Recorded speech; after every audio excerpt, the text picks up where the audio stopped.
Kami akan mengajak Anda, saudara, ke Kota Pagar Alam, di mana cincau hijau Pagar Alam ini semakin diminati warga karena selain dari bahan alami, rasanya enak dan juga menyegarkan. Tingginya minat warga akan minuman cincau hijau Pagar Alam membuat penjualan semakin meningkat. Suradi, warga Pagar Alam Utara, membuat cincau hijau sejak 2 tahun yang lalu dengan bahan alami dan tanpa pengawet. Usaha ini dipelajari dari temannya di Lampung, kemudian dikembangkan di Kota Pagar Alam. Saya buat cincau hijau, Mas. Kebetulan saya berusaha usaha cincau hijau yang bahannya dari daun cincau hijau asli perdu. Ini dari kebun kita sendiri. Alhamdulillah sudah berjalan sekitar 4 tahun ini, dan ini tadi sudah mulai kita buat. Mulai dari kita merebus daunnya, kita tumbuk, kita peras segala macam, dan siap dijual untuk Pagar Alam ini. Dalam satu hari buat berapa banyak itu, Pak? Pada normalnya 80 liter jadinya, sekitar 4 kilo bahan. Pembuatan dimulai dari merendam cincau hijau dengan air panas. Setelah daun melembut, kemudian diaduk beberapa menit, lalu diperas dan diambil airnya. Kemudian airnya diletakkan di wadah yang sudah ditentukan dan ditunggu hingga airnya mengental.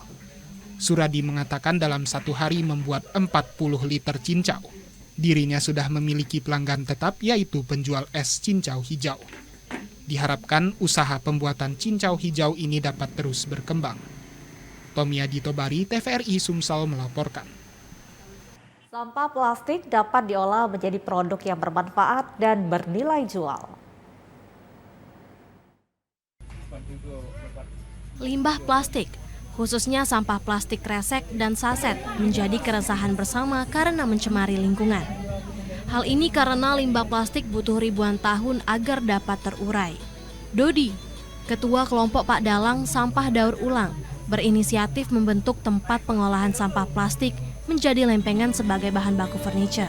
Sebelum pengolahan, terdapat tahapan-tahapan dalam pembuatannya, dimulai dari proses memilah sampah-sampah plastik, pencucian, dan pencetakan. Satu lempengan papan membutuhkan 15 kg hingga 20 kg sampah plastik. Proses pembuatannya hanya membutuhkan waktu 15 menit. Dari lempengan papan itu, menghasilkan produk olahan berupa kursi, meja, hingga lemari. Meski terbuat dari plastik, produk olahan itu aman dari perubahan cuaca ekstrim. Masyarakat juga dapat melakukan penukaran satu lempengan papan dengan 200 kg sampah plastik. Awal prosesnya kita memilah sampah, Mbak, ya. Jadi sedikit cerita, sebenarnya program Pak Dalang ini menyelesaikan sampah yang selama ini belum ada ujungnya penyelesaiannya. Jadi di sini Pak Dalang membuat inovasi bagaimana caranya sampah yang selama ini nggak terolah kita bisa diolahnya. Dodi menambahkan, Pak Dalang juga mengumpulkan plastik HDPE yang kemudian dicacah dan akan dijual kembali ke pabrik. Adelia Fadila, TVRI Sumatera Selatan melaporkan. Informasi tadi mengakhiri perjumpaan kita dalam Sumatera Selatan hari ini, dan kami mengajak Anda serta menghimbau Anda untuk tetap mentaati protokol kesehatan dengan menggunakan masker dan untuk mendukung program vaksinasi dari pemerintah.